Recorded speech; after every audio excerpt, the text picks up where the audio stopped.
the Nutrition English Lab. Good morning, and welcome to the Nutrition English Lab.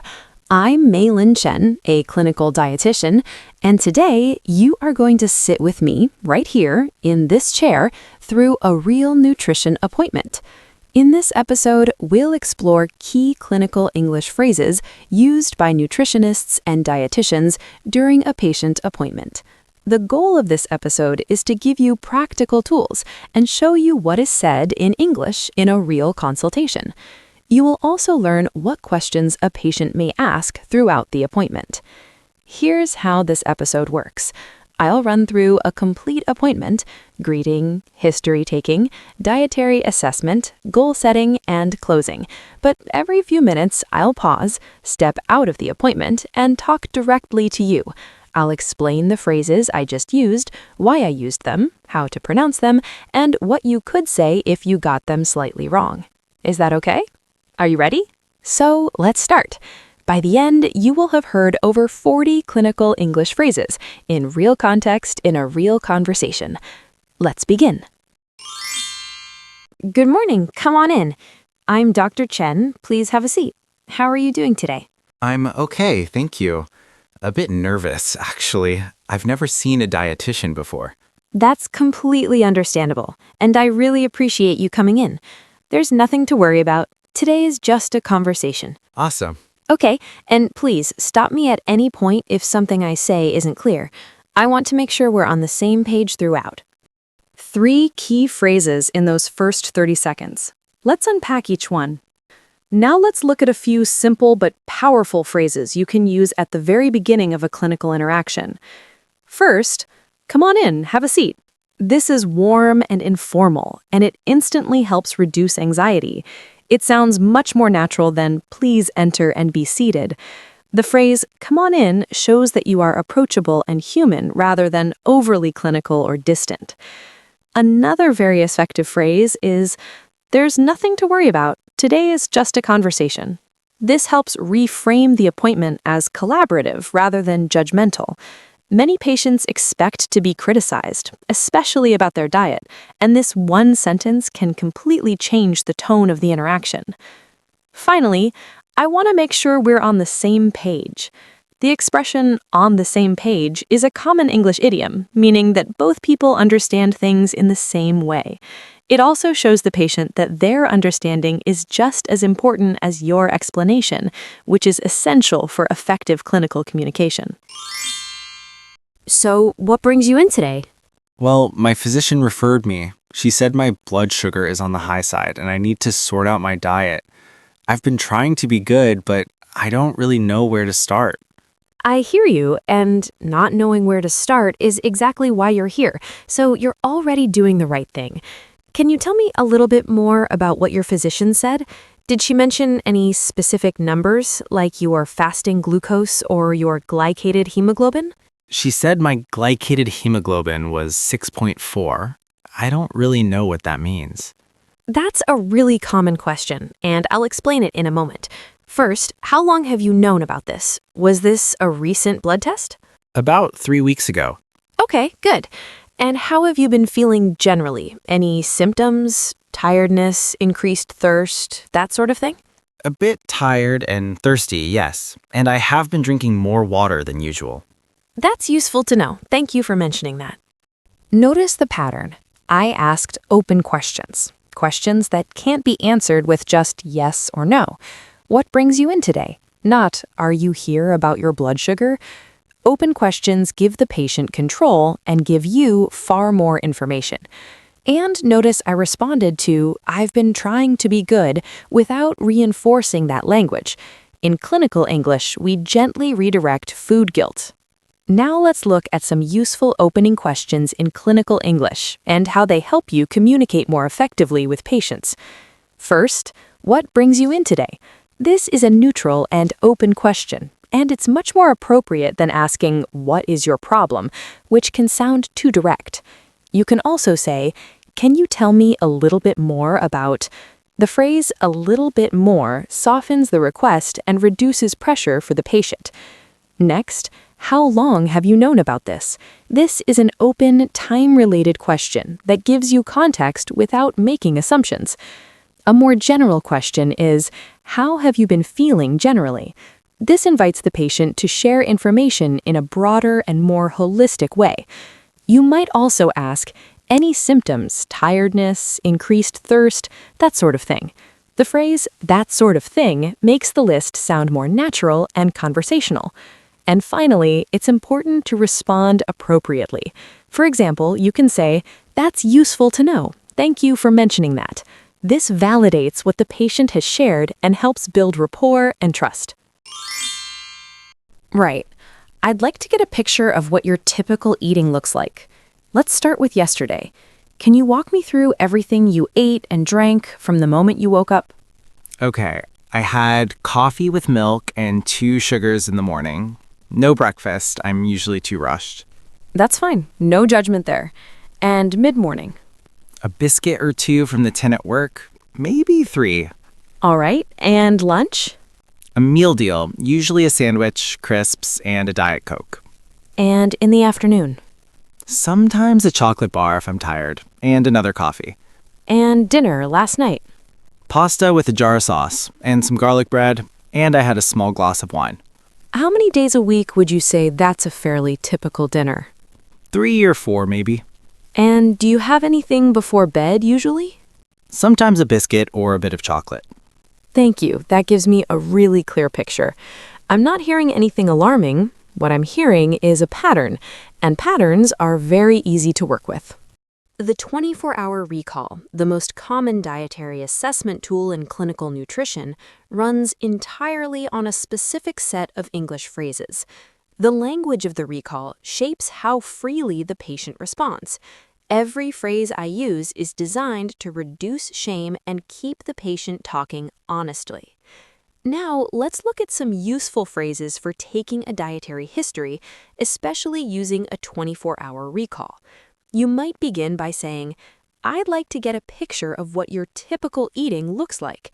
The phrase, get a picture, sounds conversational, and typical focuses on what is realistic, not perfect. Next, you can ask, can you walk me through everything you ate and drank? The expression, walk me through, is very natural in spoken English and helps guide the patient step by step. To set a clear starting point, you can say, from the moment you woke up. This defines the time frame without sounding too clinical. It's also very important to reassure the patient. For example, that's fine, no judgment there. This phrase helps reduce anxiety and encourages honesty. As you continue, you might ask, and mid-morning, or and in the afternoon? Using general time periods instead of exact clock times feels more natural in conversation. To understand frequency, you can say, how many days a week would you say? The phrase, would you say, softens the question and makes it clear that an estimate is acceptable. You might also ask, do you have anything before bed usually? The word usually focuses on habits, and anything keeps the question open.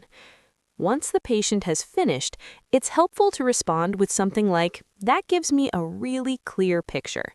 This reassures the patient that their information was useful. And finally, you can say, patterns are very easy to work with. This reframes the conversation in a positive and empowering way, focusing on solutions rather than problems. You mentioned you didn't understand what an HbA1c of 6.4 means. Let me explain that, and stop me if I go too fast. Your hemoglobin A1c is a blood test that tells us your average blood sugar levels over the past 2 to 3 months. Think of it like a sort of average score, not a snapshot of one day, but a trend over time. Oh, so it's not just about what I ate yesterday. Exactly right. It reflects your patterns over weeks. Now, 6.4 puts you in what we call the pre-diabetes range. That sounds scary, but here's the important thing. At 6.4, we have a very real opportunity to bring that number down through changes to your diet and lifestyle, without medication in many cases. You've caught this at exactly the right moment. That's actually a bit of a relief. It should be, and that's why we're here, to make a plan that's realistic for your life, not a perfect textbook plan. Does that make sense so far? Yes, it does. Thank you. Explaining clinical results is one of the most linguistically complex things we do.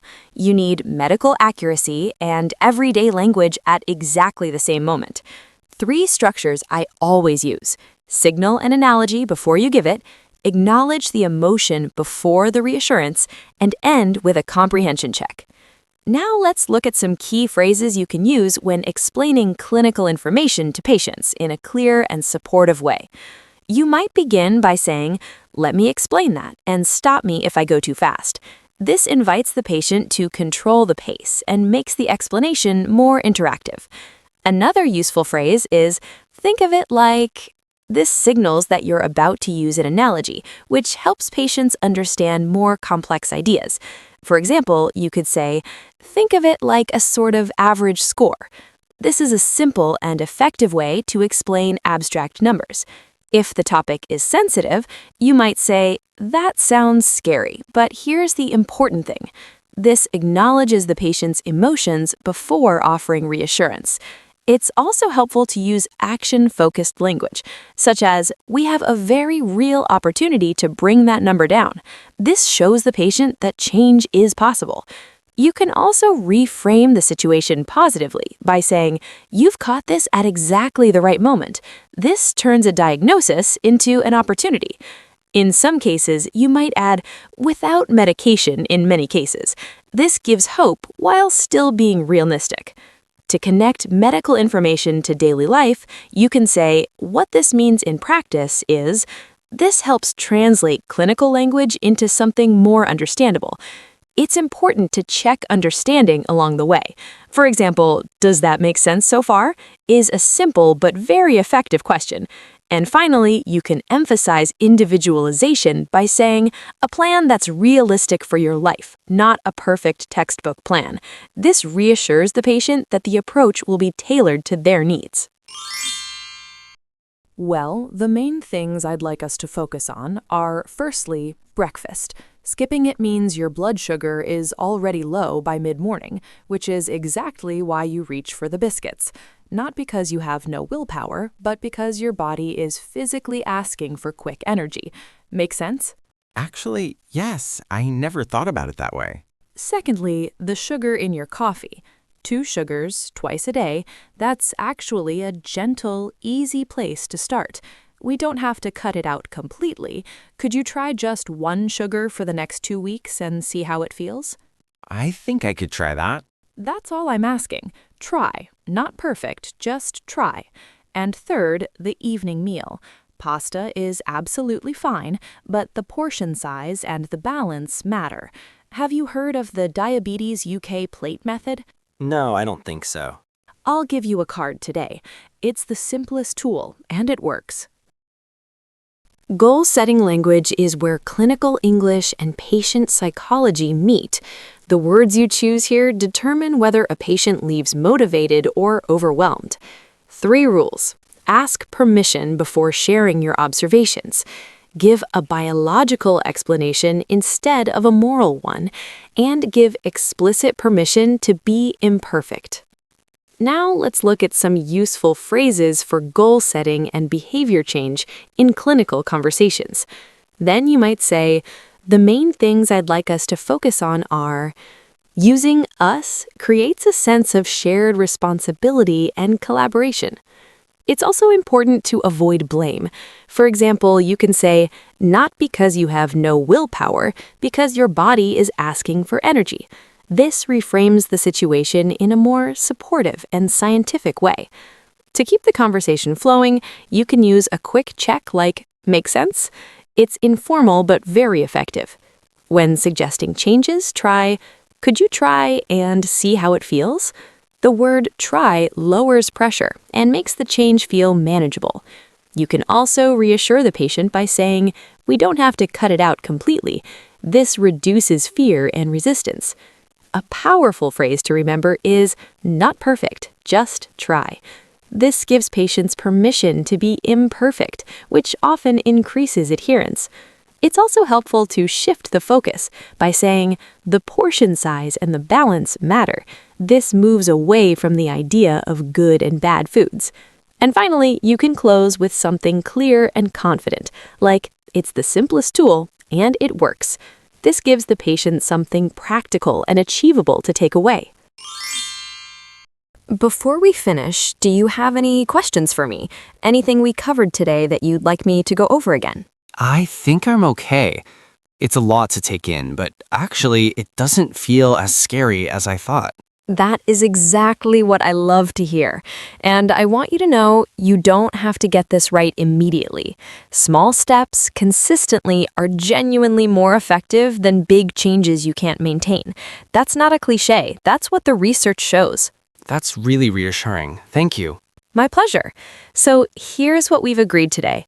1 sugar in your coffee, a small breakfast each morning, even just a piece of fruit and some yogurt to start, and we'll use the plate method for dinner. I'm going to send you a follow-up email with a summary and a couple of resources. Is that okay? That would be brilliant, yes. Wonderful. I'd like to see you again in about 4 to 6 weeks. Does that timeline work for you? Yes, that's fine. Thank you so much. Take care. See you in a few weeks. And that's how a first appointment closes. The ending matters as much as the opening. How you close determines whether your patient walks out that door feeling confident or uncertain. Now, let's look at some essential phrases for closing a clinical appointment in a clear and supportive way. Next, always ask, "Do you have any questions for me?" Patients often hold back their most important concerns, so this gives them the opportunity to speak. You can also add, "Anything we covered that you'd like me to go over again?" This offers a second chance for clarification and shows that you care about their understanding. A helpful motivational phrase is, "Small steps consistently are more effective than big changes you can't maintain." This reinforces a realistic and evidence-based approach. Then summarize the session by saying, "Here's what we've agreed today." Using agreed creates a sense of shared ownership. It's also important to include a clear next step, such as, "I'm going to send you a follow-up email with a summary." This adds structure and improves adherence. When discussing follow-up, you can say, "I'd like to see you again in about 4 to 6 weeks." This sounds warm and flexible. Then check availability with, "Does that timeline work for you?" This gives the patient a sense of control over their care. Now, here's the most important thing I can tell you. The phrases that make the biggest difference in a consultation are not the technical ones. They're the human ones. No judgment there. "Stop me if I go too fast." "Not perfect, just try." "I think you're going to do brilliantly." These phrases cost nothing to say. They take 2 seconds, and they determine whether your patient walks out feeling seen, motivated, and ready to change, or confused, ashamed, and unlikely to come back. That is clinical English in practice. Thank you for sitting with me today. Don't forget to subscribe to our channel and turn on the notification bell so you can continue practicing with us. We'll see you next time on the Nutrition English Lab. Good guy. I'll see you in the next episode. The Nutrition English Lab.